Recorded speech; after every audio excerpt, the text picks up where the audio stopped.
ಸರ್ವರಿಗೂ ತೆರಿಗೆ, ಸರ್ವರಿಗೂ ಸಾಲ. ಸಿದ್ದರಾಮಯ್ಯನವರ 17ನೇ ಬಜೆಟ್ಟಿನ ತಿರುಳು. ಸರ್ವರಿಗೂ ತೆರಿಗೆ, ಮಾರಿ ಹಬ್ಬ ಮುಂದಕ್ಕೆ ಕಾದಿದೆ. ಮಾರಿ ಹಬ್ಬ ಇನ್ನು 12 ತಿಂಗಳು. ಪ್ರತಿ ತಿಂಗಳು ಬರ್ತ್ ಮಾಡ್ಕೊಳ್ಳಿ. ತೆರಿಗೆಗಳ ಹೊರೆಯನ್ನ ಆಗ್ಲೇ ತಯಾರು ಮಾಡಿದ್ದಾರೆ. ಪೆಟ್ರೋಲ್ ಇರ್ಬೋದು, ಡೀಸೆಲ್ ಇರ್ಬೋದು, ಹಾಲು ಇರ್ಬೋದು. ಆಲ್ಕೋಹಾಲ್ ಅಂತೂ ಗ್ಯಾರಂಟಿ.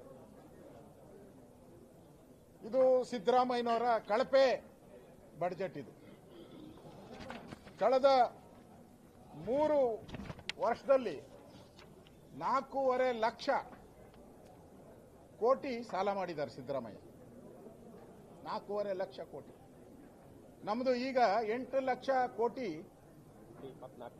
824 ಕೋಟಿ ನಾವು ಸಾಲ ನಮ್ಮ ತಲೆ ಮೇಲೆ ಇದೆ ಈಗ. ಅದರಲ್ಲಿ ಸಿದ್ದರಾಮಯ್ಯನವರ ಪಾಲೆಷ್ಟು ಅಂದ್ರೆ 54%. 54%.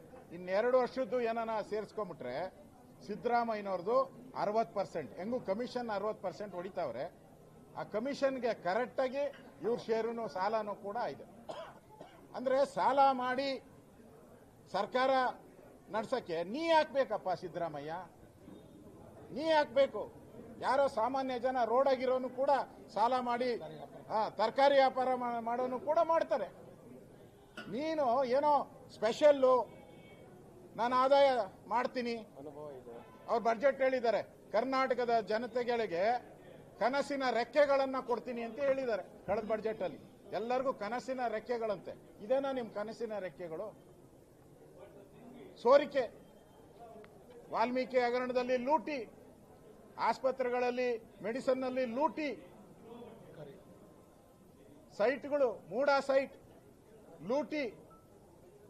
ಬಿರಿ ಲೂಟಿಯಲ್ಲೇ ಈ ಸರ್ಕಾರ ಕಳೆದೋಗಿದೆ. ಸ್ಕ್ಯಾಂಡಲ್ ಸರ್ಕಾರ ಇದು.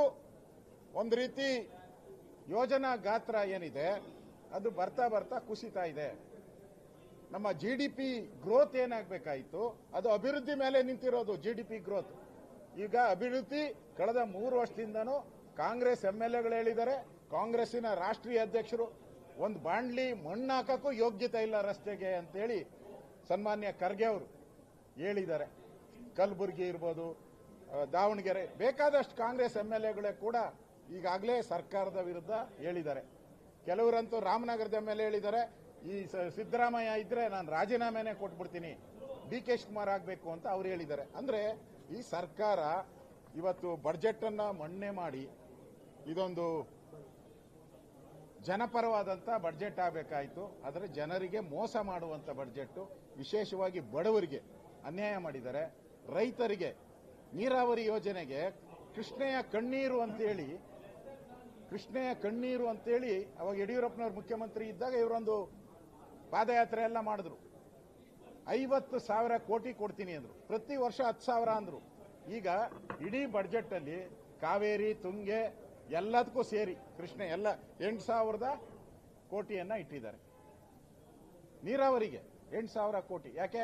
ಡಿ.ಕೆ. ಶಿವಕುಮಾರ್ ನೀರಾವರಿ ಖಾತೆ ಇದ್ದಾರೆ ಅಂತನಾ, ಅಥವಾ ನೀರಾವರಿಗೆ ಅನ್ಯಾಯ ಮಾಡಬೇಕು ಅಂತ? ಉತ್ತರ ಕರ್ನಾಟಕಕ್ಕೆ ಗೋವಿಂದರಾವ್ ವರದಿ ಬಂತು, 43,000 ಕೋಟಿ ಇಡಬೇಕು ಅಂತ ಗೋವಿಂದರಾವ್ ವರದಿಯಲ್ಲಿ ಹೇಳಿದ್ದಾರೆ.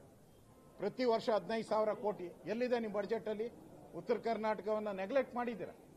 ಉತ್ತರ ಕರ್ನಾಟಕದಲ್ಲಿ ನೀವು 17 ಬಾರಿ ಬಜೆಟ್ ಮಂಡಿಸಿದ ಮೇಲೂ ನಿಮ್ಮ ಹಿಂದುಳಿದ ತಾಲೂಕುಗಳು ಜಾಸ್ತಿ ಆಗಿದೆ. ಇವಾಗ ಗೋವಿಂದರಾವ್ ವರದಿ, ನಂಜುಂಡಪ್ಪ ವರದಿಗಿಂತ ಗೋವಿಂದರಾವ್ ವರದಿಯಲ್ಲಿ 42% ಜಾಸ್ತಿ ಆಗಿದೆ. ಅಂದ್ರೆ ಸಿದ್ದರಾಮಯ್ಯ ಕರ್ನಾಟಕದ ಆರ್ಥಿಕ ಪರಿಸ್ಥಿತಿಯನ್ನ ಹಾಳುಗೆಡುವುದವರು, ಕರ್ನಾಟಕವನ್ನ ಸಾಲಗಾರರ ಲಿಸ್ಟಲ್ಲಿ ಸೇರಿಸಿದವರು, ಕರ್ನಾಟಕದ ಜನತೆಗೆ ದ್ರೋಹ ಮಾಡಿದವರು.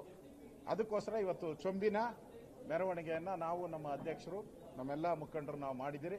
ಕರ್ನಾಟಕದ ಜನತೆಗೆ ಈ ಬಜೆಟ್ ಅಲ್ಲಿ ಏನ್ ಕೊಟ್ಟವ್ರೆ ಅಂದ್ರೆ ಚೊಂಬು ಚೊಂಬು ಚೊಂಬು, ಖಾಲಿ ಚೊಂಬು ಕೊಟ್ಟಿದ್ದಾರೆ ಅಷ್ಟೇ. ಅದರಿಂದ ಈ ಬಜೆಟ್ ಏನಿದೆ ಇದು ಜನ ವಿರೋಧಿ ಬಜೆಟ್. ಉಪ್ಪು ಖಾರ ಹುಳಿ ಏನೂ ಇಲ್ಲ ಇದರಲ್ಲಿ, ಏನೂ ಇಲ್ಲ. ಯಾರಿಗೂ ಒಳಿತಿಲ್ಲ. ಕಾಂಗ್ರೆಸ್ಸಿನ ವೋಟ್ ಬ್ಯಾಂಕ್ ಹಾಕುವಂತ ಮುಸ್ಲಿಮರಿಗೆ ಉತ್ತೇಜನ ಕೊಟ್ಟಿದೆ. ವೋಟ್ ಬ್ಯಾಂಕ್, ಅವ್ರಿಗೆ ವೋಟ್ ಬ್ಯಾಂಕ್ ಏನಿದೆ ಆ ಮುಸ್ಲಿಮರು ಅದಕ್ಕೆ ಹಣ ಕೊಟ್ಟಿದ್ದಾರೆ. ದಲಿತರ ಹಣವನ್ನ ನುಂಗಿದ್ದಾರೆ. ಹೋದ ಸರಿನೇ 43,000 ಕೋಟಿ ಅಲ್ಲನಪ್ಪ, 43,000 ಕೋಟಿ. ಈ ಸರಿ ಸೇರ್ತಾರೆ 54-55 ಕೋಟಿ ಹೋಗ್ತದೆ. ಒಂದ್ ಕಡೆ ದಲಿತರ ಹಣವನ್ನ ತಗೊಂಡಿದ್ದೀರಾ, ಯಾಕೆ ಮುಸಲ್ಮಾನರ ಹಣವನ್ನ ಯಾಕೆ ತಗೊಂಡಿಲ್ಲ ನೀವು? ಅವರ ಇಲಾಖೆಯಲ್ಲಿರೋ ಹಣವನ್ನ ಗ್ಯಾರಂಟಿಗಳಿಗೆ ಯಾಕೆ ಡೈವರ್ಟ್ ಮಾಡಿಲ್ಲ? ದಲಿತರೇ ಬೇಕಾಗಿತ್ತಾ? ದಲಿತರ ಹಣನೇ ಬೇಕಾ ನಿಮ್ಗೆ? ಮುಸಲ್ಮಾನರ ಹಣವನ್ನ ಯಾಕೆ ವಕ್ಫ್ ಬೋರ್ಡ್ ಇದೆಯಲ್ಲ ಆಸ್ತಿ 1 ಲಕ್ಷ ಎಕರೆ ಇದೆ, ಯಾಕೆ ಡೈವರ್ಟ್ ಮಾಡಿಲ್ಲ ನೀವು ಗ್ಯಾರಂಟಿಗೋಸ್ಕರ? ಅಂದ್ರೆ ಈ ಸರ್ಕಾರ ವೋಟ್ಗೋಸ್ಕರ ಮಾಡಿರುವಂತ ಒಂದು ಬಡ್ಜೆಟ್ ಇದು ಅಳಸಲು ಬಡ್ಜೆಟ್. ಇದನ್ನ ನಾವು ತಿರಸ್ಕಾರ ಮಾಡಿದಿರಿ. ರಾಜ್ಯದ ಜನತೆ ಮುಂದೆ ಈ ಬಡ್ಜೆಟ್ ಇಟ್ಕೊಂಡು ನಾವು ಜನಗಳ ಮುಂದೆ ಹೋಗ್ತೀರಿ. ಈ ಸರ್ಕಾರವನ್ನ ಕಿತ್ತೊಗೆಯುವಂತ ಕೆಲಸವನ್ನ ನಾವು, ನಮ್ಮ ಅಧ್ಯಕ್ಷರು, ನಮ್ಮೆಲ್ಲ MLAಗಳು ನಾವು ಹೋರಾಟವನ್ನ ಮುಂದುವರಿಸ್ತೀರಿ. ಈ ಸರ್ಕಾರ ತೊಲಗಬೇಕು, ಲೂಟಿಕೋರ ಸರ್ಕಾರ.